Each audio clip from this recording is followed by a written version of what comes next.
any information about whether or not there are drugs that are effective for ROS1 in the brain, since most of the evidence right now is for ALK? What we assume at this time is the same drugs that appear to have efficacy in ROS1, regardless of brain versus not brain, are likely to have similar efficacy in the brain. So for example, crizotinib we know works in patients who are ROS1 positive, and we assume that it's working in the brain. I'm sure that with time we're going to get that data. And for the second generation ALK inhibitors that are effective in the chest, abdomen, bone, other areas are going to have the same efficacy within the brain. Is the X396 also a possibility for ROS1? Yeah, there is preclinical data showing efficacy. We have not had any ROS1 patients on the trial. Some of it may be geographic location of where the study is open. It is open on the West Coast, but they just haven't enrolled yet. I don't know about the other ROS1 patients, but I haven't actually heard about that trial for ROS1. Yeah, so it's a newer drug, but the trial for ROS1 patients is open at Stanford. It's open at City of Hope. So it is open here on the West Coast at Stanford. Heather Wakely is the contact at City of Hope, Karen Reckamp. Okay, thank you. So we have some specific questions regarding cases and some general questions. Which of the targeted therapies for ALK-positive patients has the best penetration of the blood-brain barrier? You have 5 seconds.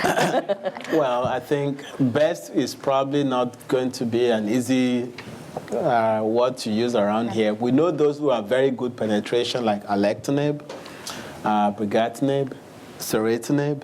And 396. Crizotinib has some activity. It's just not as good as the other compounds. And Escovri, as we've heard, is also very, very good in terms of brain penetration. And there's some preclinical data for lorlatinib? Yes. Yes. Yeah. That's the name for the new Pfizer drug. Yeah. Okay. For ALK patients, and this is true for ROS1, how does one choose between the different second-line targeted therapies, ceritinib, alectinib, brigatinib? Is genetic testing or repeat biopsy necessary to make the choice? So repeat biopsy can help because we know that patients will have different mechanisms of resistance, and not all the mechanisms of resistance are going to be overcome by the different second-generation inhibitors. Probably without going into details because there are many, if you look at the Pfizer drug, there's a mechanism of resistance called G1202R, and none of the second-generation ALK inhibitors are effective against that mechanism of resistance, but the Pfizer compound is. So that can help. How I choose, I'm a big believer in clinical trials, and so it often is driven by the clinical trials that we have. The way I look at studies, I don't see them as a last resort, they're a first resort in my mind, because you've always got the trial drug at a certain time when you're eligible for the study, but if you go on a standard treatment, you may not be able to access that trial drug later on. So go on the trial drug. If it doesn't work, you can always access ceritinib at another time. I think what also distinguishes some of it is side effects, and there are different side effects between the different second-generation inhibitors. Yeah, I agree with that in the sense that there's really right now no firm sequence in terms of which one you use first. It has to do with where you are in the course of your treatment. When you're talking of standard of care, we only have 2 options. There's crizotinib or ceritinib. Beyond that, you can only access any of these drugs either through patient assistance or expanded access program, which is not easy, or go on a formal clinical trial. So in terms of doing a biopsy to guide which of them you're going to go on to, we know that at least ceritinib's approval was not based on demonstrating specific resistance mechanisms. But if one is going to go on a clinical trial, for like I showed in the in vitro assay, most of the second-generation drugs seems to be able to overcome crizotinib resistance with the exception of the specific mutation that is not amenable to a lot of them. So if one were to be lucky to have a biopsy and you know that you have that G1202R mutation, then you may want to seek out the Pfizer compound because you know that that is likely to be effective with that type of mutation. You mentioned expanded access. One of the questions is, are clinical trials the only route to access these newer drugs? And I know at some point expanded access becomes available. Am I correct in assuming that that tends to happen when approval is impending? Correct. So currently there's an expanded access program for alectinib because approval is pending. Okay. You had a wonderful pie chart up there for the ALK mechanisms of resistance. Has anybody built one for ROS1 mechanisms? I'll get my fellow to build it. No, actually, I think there's been some review. I just didn't have time to put it together. So people have looked at mechanisms for ROS as well, and there's some overlap. It's usually ROS mutation, new mutation within the ROS gene itself. But common to ROS is also EGFR as well as KRAS. Those have been well described as resistance mechanisms. Can you say that one more time? KRAS mutation, EGFR mutation, they've also been described as resistance mechanisms in patients with ROS1. So when ROS1 patients develop resistance, they might develop an EGFR or a KRAS mutation. Yeah. Does that answer your question? Yeah, that does answer my question. Can I ask one more? I kind of need to go through the list. At what point do you decide to stop when a patient is on crizotinib and they're responding in the body and say maybe have one or two sites, so you're maybe weeding the garden and doing some local therapy? At what point do you decide that the progression is sufficient that you need to change to a new drug? So it depends where the progression is. If the progression is the brain, then I treat the brain and I continue the drug. If the progression is in multiple sites, then that's where I'll say, okay, it's time to switch therapy. There's been data in the EGFR patient population that's been published from Dana-Farber showing treatment beyond progression in patients who are EGFR positive and patients staying on the same therapy for up to a year or more. And so it really depends on the site of progression whether or not switching therapies would be appropriate. Mm-hmm. Yeah, I agree with that in general. Excuse me. The other consideration is how the patient is progressing. So if someone is developing new lesions versus old lesions just getting slightly bigger, that might also force your hand to want to switch rather than stay on the same treatment. Does location of the tumor or the mets make a difference in terms of certain organs may have more of a problem if there's a lesion growing on them? Not the brain, but if a liver lesion might be blocking a duct or something like that? It doesn't happen very often for lung cancer patients, and you can have quite a high burden of liver disease and still have your liver functioning. So that tends not to be. And if the lung is where you worry about the most, a lesion that maybe is close to a bronchus that's going to suddenly obstruct the bronchus and the lung will collapse. But in that case, again, switching therapies may not help. Rather, doing local therapy like radiation to the lung will allow that lung to stay open and you can continue on the therapy you're on. Yeah, I agree. Other than the brain, I don't think there's any specific organ that one would say if you have progression there, then you need to switch to a different therapeutic agent. Okay. You mentioned that you scan the brain as often as the chest. How often do you scan the chest? So I'll do the first scan at about 2 months, and then I'll scan every 3 months when patients are on crizotinib. If they're on a trial, trials may determine more frequently. So this question is, under what circumstances do you scan the brain as often as the chest? Do you do it for everybody? No, only patients who have brain metastases that I did not treat. Oh, okay. So untreated brain metastases. If patients have treated brain metastases, I'll scan every 3 or 4 months for a while, but then maybe do them every other time, so every 6 months. So this is specifically if the brain has not been treated, you want to catch treatment before people have symptoms, and that's when I'll scan more often.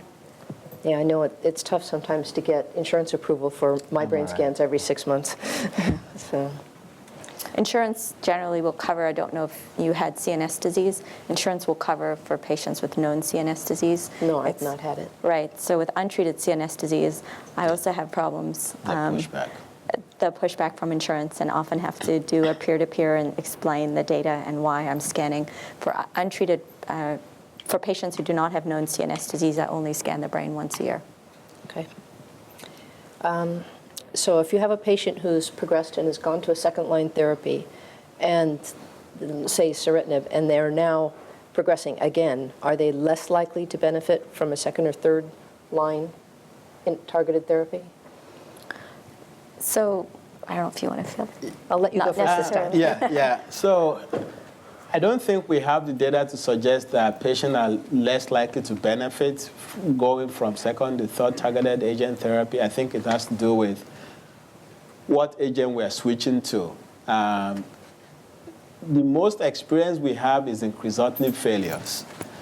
For patients failing any of these other second or third generation compounds, we've actually not had sufficient experience to be able to say, if you fail crizotinib and ceritinib, then alectinib is not likely to work for you. But there is some data out there to show that patients do benefit. So it doesn't seem that cross-resistance amongst the second or third generation ALK and ROS1 inhibitor is a major problem at this point. Yeah, no, I would agree. I think a lot of what we do is we kind of take lung cancer and try to learn from others. And the big distinguisher is that EGFR second-generation inhibitors, or third-generation inhibitors, are all T790M specific, because it's a more uniform mechanism of resistance. For ALK, because the mechanism of resistance is so much more variable, there is chances that multiple second-generation ALK inhibitors will work. Okay. And along those lines, I think we've kind of answered this, but I want to make sure I address the question that comes in. So if a patient is on crizotinib and it's working well, is it most likely that ceritinib would work for the same patient? Is there any data? Depends on what the mechanism of resistance is. It's not a guarantee. It depends on why crizotinib fails that patient. Well, they didn't talk about failure, so I'm not quite sure if they're talking about progression or if they're talking about ceritinib would work for a patient as well as crizotinib. Yeah, I would say if the patient is tolerating crizotinib, it's working for them, then I'm not going to mess with what is working. Correct. It's likely ceritinib might work, but why do you want to check it out if crizotinib is working? Now, if it fails, that is when you want to try ceritinib. But I wouldn't stop something that's working just because there's something else that you want to try. Okay. So a patient that's in early treatment wants to know if they should be asking the doctor about pairing crizotinib with HSP90, brigatinib, or afatinib in order to postpone resistance. That's, I believe, something you had on your chart. Yeah, so those were, excuse me, those were just clinical research ideas as to where I think we're going to go in the future. For a specific patient, I think that really is not an option, because you want to do that in the context of a well-defined clinical trial with defined endpoints, and not something that an individual oncologist will be doing on their own with their own patients. Okay. So an individual patient is currently on 750 milligrams of ceritinib and experiencing bradycardia. So the doctor reduced the dose to 600 milligrams a day. They're wondering if they might become resistant to ceritinib earlier because of the dose reduction. Not necessarily, no. No?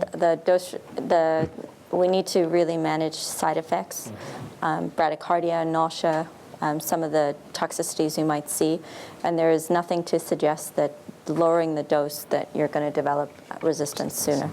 Yeah. If you've come up with more questions in the meantime, be sure and raise your hand so we can get them up here.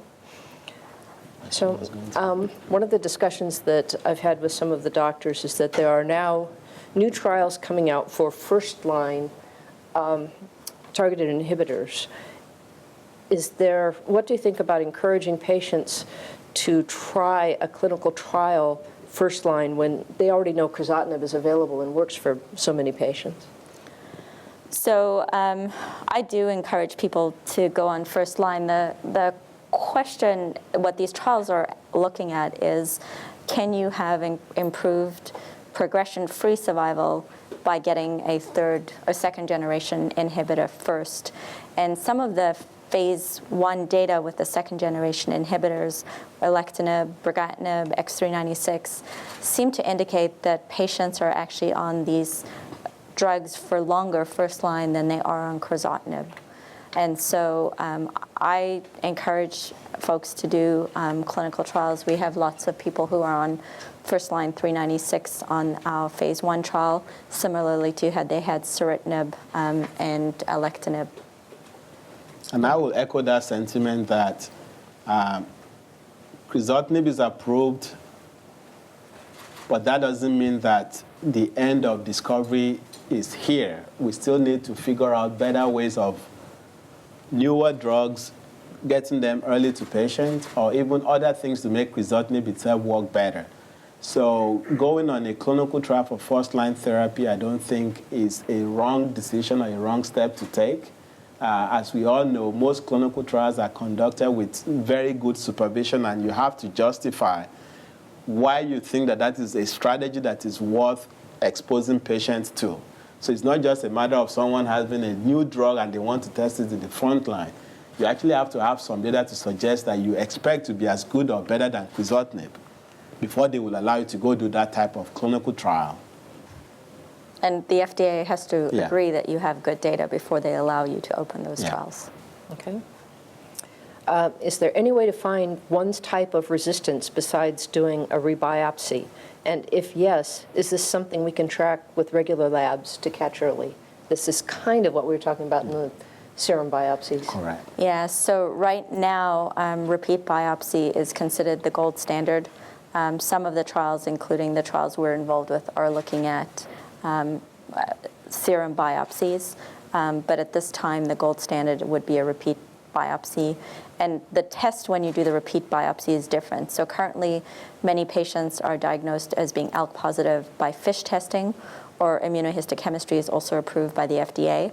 On a repeat biopsy, you have to have next-generation sequencing, because the FISH test does not actually tell you what the fusion partner is or what other mutations are present. You need to have additional, more complex testing. I would not recommend it be done outside of a clinical trial. Insurance probably won't pay for it. And at this point, I don't think the cost outweigh the benefits. Okay. I agree with that, yes. Okay. You were talking about X396. I know it's in a clinical trial, so I don't know if you can answer this. What are the side effects of that drug compared to crizotinib? So the side effects have been presented. Compared to crizotinib, there is less nausea. So you can't really compare trials, but the numbers reported, we're seeing less nausea, less elevation in liver function tests, and we're not seeing that visual side effect that we've seen with crizotinib. One of the side effects that we have seen with 396 is rash, very different from the Tarceva-like rash, and we think it's an on-target effect. And there's more of the safety data will hopefully come out next year at some meetings. No flashing lights? No flashing lights. What would I do without You could them? actually drive at night and see oncoming traffic, and that won't be a problem. So I don't know whether either of you have seen many ROS1 patients. Have you heard of whether there's a typical ROS1 lung cancer presentation? Typical. Whether it tends to be primarily in the chest, or it tends to have a diffuse presentation in the lungs, or anything like that? Well, I don't know whether one can talk of a typical presentation, but if I just look back at my last two patients that were diagnosed, both of them were actually accidental diagnoses. One was a patient with widely metastatic disease, playing golf, developed back pain, and or whatnot, and was treated originally as stage 3B disease. Did well for some time and then progressed with a lot of lymph node enlargement. And somewhere along the line, we just retested his tissue sample, and we were not doing ROS1 when we first diagnosed him. So when we repeated this molecular testing, we added ROS1, and lo and behold, he was ROS1 positive. So he had widely metastatic disease, which is similar to what you see with some of the ALK positive patients. The second patient is a little different because this one just has a dominant mass in the lung without significant amount of widespread metastasis. So I don't know whether one can say we have a typical ROS1 presentation for patients, but in general, they tend to be much more widely spread than, Okay. Mm-hmm. I don't know. No, when I think about it, it's just the never smoking patient population. So it applies to ALK, EGFR, and ROS1. The story is always very similar, even to the smoking patient who I was coughing for months, or cough didn't get better, multiple rounds of antibiotics, pneumonia. Finally, a CT scan was done that identified a lung mass, and so I don't think it's any different even from the former smokers or smokers who are diagnosed with lung cancer. Okay. I know several patients, both ALK and ROS1 on crizotinib, who have developed pulmonary embolisms. Yeah. Would you say that that is more common in patients on crizotinib than even though blood clots are pretty common for cancer patients, are the pulmonary embolisms more common for people on crizotinib? No, the pulmonary embolism is just an indication of the disease not being controlled. And when you control the disease, the risk of clots goes down. Okay. And I think that may be something that's common to ROS1 and the ALK, that they tend to have this predisposition to thrombosis. So it's not so much the crizotinib itself, but the biology of their disease that predisposes them to forming clots. Okay. Is there anything a patient can do or not do, such as supplements, activity, or diet, that might affect the time it takes to develop resistance? No, it's nothing anyone's doing. It's the biology of the cancer. So there's no magic diet. I have people who come in who are telling me they're sugar-free and gluten-free and dairy-free. To me, sometimes that seems taste-free.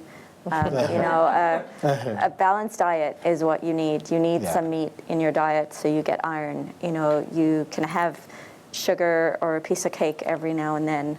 It's learning to live with the disease, not let the disease take over your life.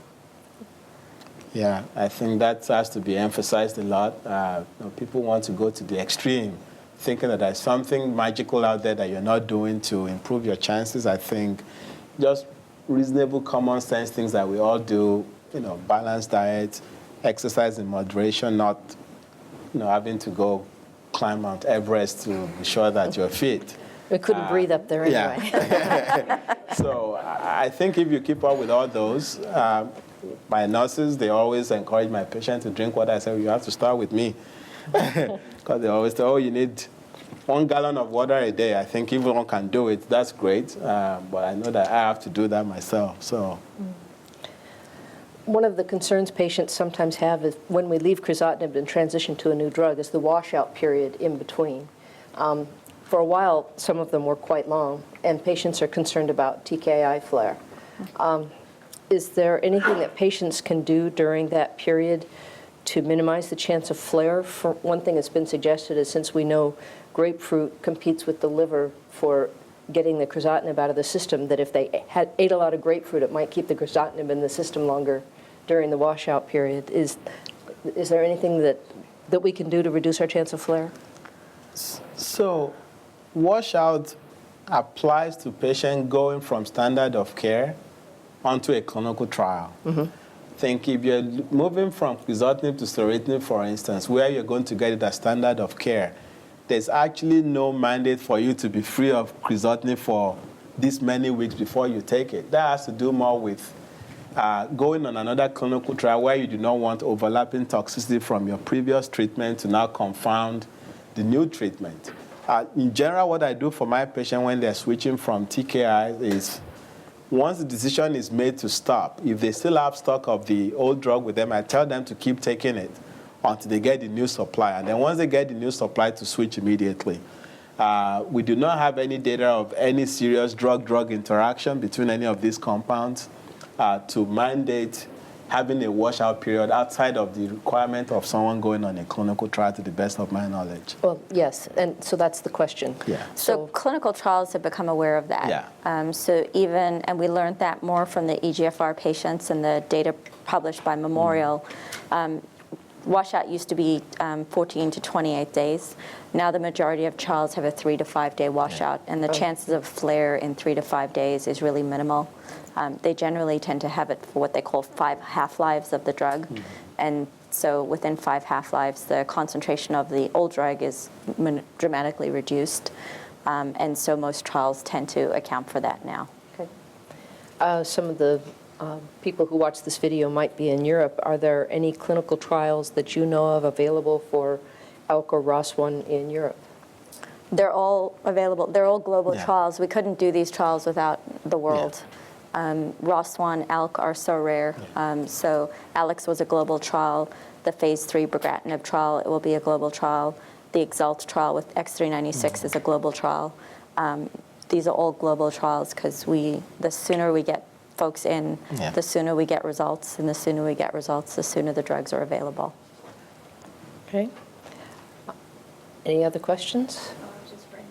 Yeah, writing frantically. Easier to just say it. Yeah. Okay. So the lorlatinib trial, at least, is one trial where they are currently only accepting patients who have progression, not just in their brain, but somewhere else in the body as well. And I know a few patients who this has been a problem for, because obviously progression in the brain is a common problem. So they only have it in their brain and they can't get into this trial. Is there a way to expand the trial to allow people with brain progression only? Might they add an arm at some point? So I think once there's enough safety data in patients who have progression outside of the brain, that's when the additional cohorts get open. So I was not as involved with the other trials, and Taofeek can speak, but with 396, we did not have a CNS cohort alone. We had other cohorts, and then when we started seeing patients with lung disease responding in the brain at the same time, then a decision was made, let's add a separate CNS cohort. So that likely is coming. They just need enough safety data before that cohort opens. And how long does that take? It doesn't take very long. It's several months. You know, it's such a fast-moving world. You know, when you think about the patient I presented, who's my patient, she was diagnosed with lung cancer in 2005, and ALK was not even discovered until 4 years into her diagnosis. And yet, 2011 ALK inhibitors are approved. Now we've got a second generation. It's just the speed with which these trials are being conducted now and the information coming out is incredible. We've had more new lung cancer drugs in the past 4 years than in the previous 4 forever. decades. Yeah, it's amazing. Yes.